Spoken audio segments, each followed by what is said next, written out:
بسم اللہ الرحمن الرحیم۔ آدم علیہ السلام کو جب جنت سے راندہ درگاہ کیا گیا، جنت سے نکالا گیا، زمین پہ اتارا گیا، تو لکھا یہ ہے کہ آدم علیہ السلام جو وہاں سے چلنے لگے ہیں تو انہوں نے وہاں سے وہ حجر اسود کو اٹھا لیا، حجر اسود کو بطور موڑے کے یعنی بیٹھنے کے لیے ایک سیٹ کے طور پہ حجر اسود کو بغل میں لے لیا اور زمین پہ اتار دیے گئے۔ اور دوسری روایت میں آتا ہے کہ جس رات میں آدم علیہ السلام کو آسمان سے زمین پر اتارا گیا تو اس رات میں آدم علیہ السلام بڑے وحشت محسوس کر رہے تھے، بڑے مایوس، اور پوری اس دنیا کی ہو کے عالم میں اکیلے رات کو بیٹھے ہیں اور بڑی ایک مایوسی اور وحشت طاری ہے۔ اسی رات میں اللہ تبارک و تعالیٰ نے جنت کے دو جواہر یعنی ایک حجر اسود اور دوسری مقام ابراہیم، یہ دو پتھر اللہ تبارک و تعالیٰ نے اس رات میں آدم علیہ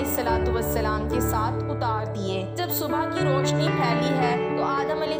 السلام نے اپنے پاس یہ دونوں پتھر پڑے دیکھے، پہچان گئے کہ یہ تو جنت کے میرے ساتھی ہیں، کہ جنت کے جواہرات میں سے آپ نے دونوں کو لے کے سینے سے لگا کے ان کو بغل گیر ہو گئے۔ اس سے تسکین حاصل کرنے لگے کہ یہ وہ جنت کا ایک سامان میرے ساتھ آ گیا ہے۔ اس طریقے سے اللہ نے ان دونوں پتھروں کو زمین پر اتارا، اور عجیب بات ہے، ایک حدیث میں آتا ہے کہ آدم علیہ السلام جو حجر اسود لے کر آئے تھے، اصل میں حجر اسود ایک فرشتہ تھا۔ جب آدم علیہ السلام کو جنت میں اللہ تبارک و تعالیٰ نے آباد کیا، ایک فرشتے کی نگرانی لگا دی کہ آدم علیہ السلام کی نگرانی کرے کہ وہ ان تمام کی تمام جنتی ان کے لیے مباح ہے، لیکن یہ جو ایک درخت ہے، اس درخت کے کھانے سے ان کو منع کیا گیا ہے، تو تم اس کی نگرانی کرتے رہو، کہیں آدم علیہ السلام اس درخت کا پھل نہ کھائیں۔ چنانچہ یہ فرشتے وہ آدم علیہ السلام کی نگرانی کرتا رہا تو آدم علیہ السلام بھی محتاط رہے اور جنت کے اندر وقت گزرتا رہا۔ جب اللہ تبارک و تعالیٰ کو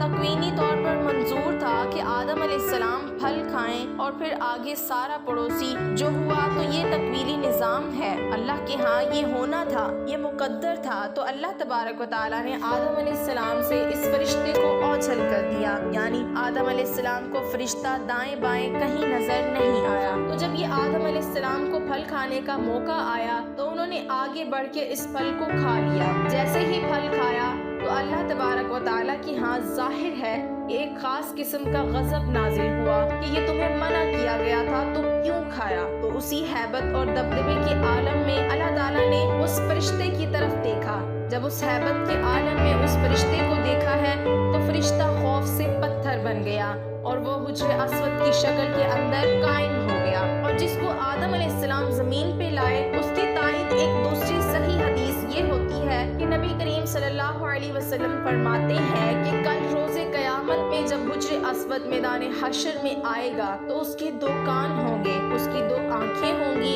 اس کی زبان بھی ہوگی، باقاعدہ ہاتھ ہوں گے، گویا کہ پورے ہاتھ پیر کے ساتھ یہ میدان حشر کے اندر پہنچے گا۔ اور ساتھ ہی نبی صلی اللہ علیہ وسلم نے فرمایا کہ حجر اسود اصل میں ایک فرشتہ تھا، وہاں اللہ تعالیٰ دوبارہ اس کو انہیں اعضاء کے ساتھ ظاہر کر دیں گے، اور وہاں پہنچ کر پھر دنیا کے اندر ان کو بوسہ کرنے والے جو لوگ ہیں ان کی حق میں گواہیاں دیں گے۔ تو معلوم ہوا کہ یہ حجر اسود ایک فرشتہ ہے کہ دنیا کے اندر جو لوگ ہیں جو اس کو بوسہ دیتے ہیں اور وہ تختی پر نوٹ ہو جاتا ہے کہ اس آدمی نے مجھے بوسہ دیا، اس کے گناہ معاف کر دیے گئے، تو کل روز قیامت میں وہ اس کی گواہی دے گا۔ اور مزے کی بات ہے کہ دنیا کے اندر ایک بہت بڑے محدث گزرے ہیں، وہ یہ کہتے ہیں کہ مکہ کے اندر حرم میں حجر اسود کے قریب، کعبہ کے قریب ایک عرصہ تک رہا تو میں نے ایک مرتبہ عجیب منظر دیکھا کہ یہ حجر اسود وہاں سے نکلا اور اس کے دونوں ہاتھ تھے، پیر بھی تھے، اس کے کان، اور پوری ایک انسانی شکل میں نکلتا ہے، وہ نکلا اور کافی دور تک ٹہلتا ہوا اور دوبارہ اسی جگہ قائم ہو گیا اور اسی طرح پتھر کی شکل اختیار کر دی۔ اس روایت سے تائید ہو گئی ہے کہ جو اس بہت بڑے محدث نے یہ نظارہ دیکھا تو معلوم ہوا ہے،